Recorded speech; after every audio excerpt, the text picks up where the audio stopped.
नमस्कार दोस्तों, आपका अपना यूट्यूब चैनल अंशवली कुमार क्लासेस में स्वागत है।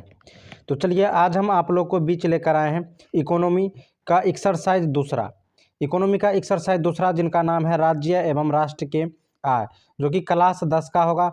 और बोर्ड में यही सब प्रश्न बार बार पूछा जाता है, तो इसी प्रश्न को हम लेकर आए हैं। वीडियो पर लास्ट तक बने रहिएगा। वीडियो आप लोग को अच्छा लगेगा तो लाइक ही जरूर करिएगा।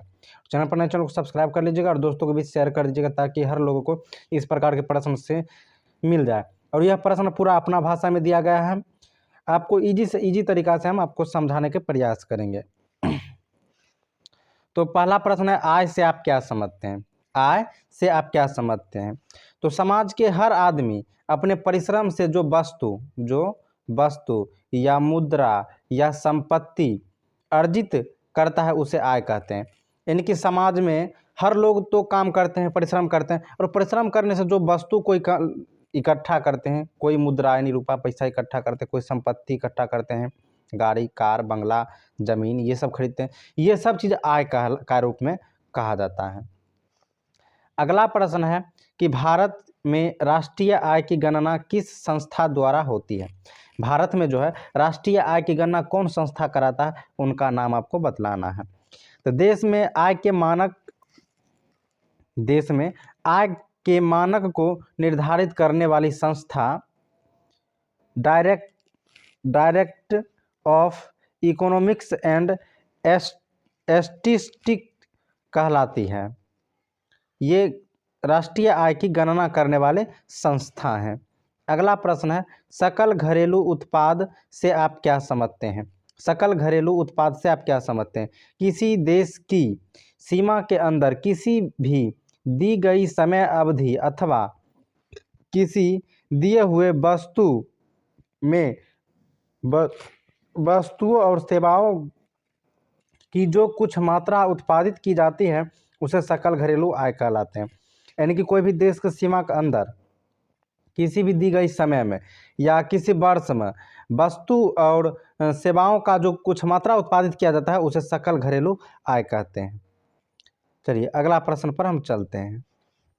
अगला प्रश्न है, भारत में सर्वप्रथम राष्ट्रीय आय की गणना कब और किसके द्वारा की गई थी? भारत में सर्वप्रथम राष्ट्रीय आय की गणना कब और किसके द्वारा की गई थी? तो भारत में सबसे पहले सन 1868 में दादा भाई नौरोजी ने राष्ट्रीय आय की अनुमान लगाया था, जो प्रति व्यक्ति आय 20 रुपये थे। यानी कि भारत में जो है सर्वप्रथम राष्ट्रीय आय जो है 1868 ईस्वी में दादा भाई नौरोजी ने राष्ट्रीय आय का अनुमान लगाया था, जिस समय की वार्षिक आय यानी कि एक वर्ष का जो लोगों का बचत आय था वो मात्र 20 रुपये ही था।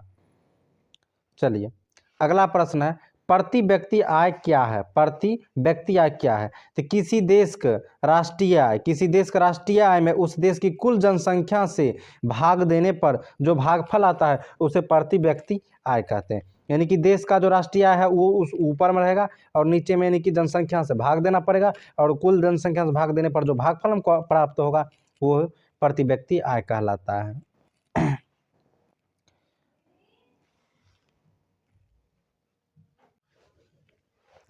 राष्ट्रीय आय की गणना में होने वाली कठिनाई का वर्णन करें। राष्ट्रीय आय का जो गणना किया जाता है उसमें कितना कठिनाई होता है वो आपको बतलाना है। राष्ट्रीय आय के आधार पर ही विश्व के विभिन्न देशों को हम विकसित या विकासशील या अर्धविकसित राष्ट्रों के श्रेणी में हम गणना करते हैं।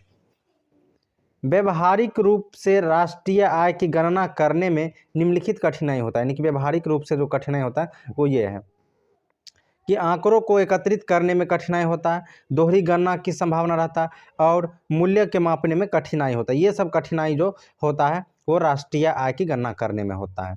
चलिए अगला प्रश्न को हम देखते हैं। प्रश्न आपको जो भी समझ में ना आए कमेंट में जरूर बताइएगा, और वीडियो आप लोग अच्छा लगा तो लाइक जरूर करिएगा, चैनल पर नए चैनल को सब्सक्राइब कर लीजिएगा और दोस्तों के बीच शेयर भी कर दीजिएगा। प्रश्न को आप अपना कॉपी पर लिख सकते हैं, 1 से 2 बार आप पढ़िएगा, बस आप ऑटोमेटिक समझ जाइएगा। अगला प्रश्न है, राष्ट्रीय आय की परिभाषा दे, इसकी गणना का प्रमुख विधियां कौन कौन है? सी है। तो वर्ष भर में किसी देश में अर्जित की आय की कुल मात्रा को राष्ट्रीय आय कहते हैं। यानी कि वर्ष भर में कोई भी देश में अर्जित आय जो होता है उसको हम राष्ट्रीय आय कहते हैं। राष्ट्रीय आय को 3 प्रकार से गणना किया जाता है। राष्ट्रीय आय को कितने प्रकार से? 3 प्रकार से गणना किया जाता है। ये प्रश्न 4 नंबर का प्रश्न में पूछा जाता है बोर्ड में। तो पहला होगा उत्पादन गणना विधि। राष्ट्रीय आय की गणना अनेक प्रकार से की जाती है, क्योंकि राष्ट्र के व्यक्तियों आय उत्पादित के माध्यम से अथवा मौद्रिक आय के माध्यम से प्राप्त होता है, इसलिए इसकी गणना जब उत्पादन के योग के द्वारा किया जाता है तो उसे उत्पादन गणना विधि कहते हैं। अगला है कि आय गणना विधि। जब राष्ट्र की व्यक्ति आय के आधार पर राष्ट्रीय आय की गणना की जाती है तो उस गणना विधि को आय गणना विधि कहते हैं। चलिए अब अगला पॉइंट को देखते हैं, तीसरा पॉइंट को। तीसरा पॉइंट है व्यय गणना विधि। आय द्वारा व्यक्ति अपने उपभोगों के लिए व्यय करता है, इसलिए राष्ट्रीय आय की गणना लोगों की व्यय माप से किया जाता है। राष्ट्रीय आय इस गणना का व्यय गणना विधि कहते हैं। तो हमारे वीडियो आप लोग को अच्छा लगा होगा तो लाइक जरूर करिएगा, चैनल पर नए चैनल को सब्सक्राइब कर लीजिएगा। हम फिर मिलते हैं अगले वीडियो में। अगला तीसरा चैप्टर का वीडियो भी जल्द से जल्द आपको मिल जाएगा, इसलिए चैनल को सब्सक्राइब कर लीजिए।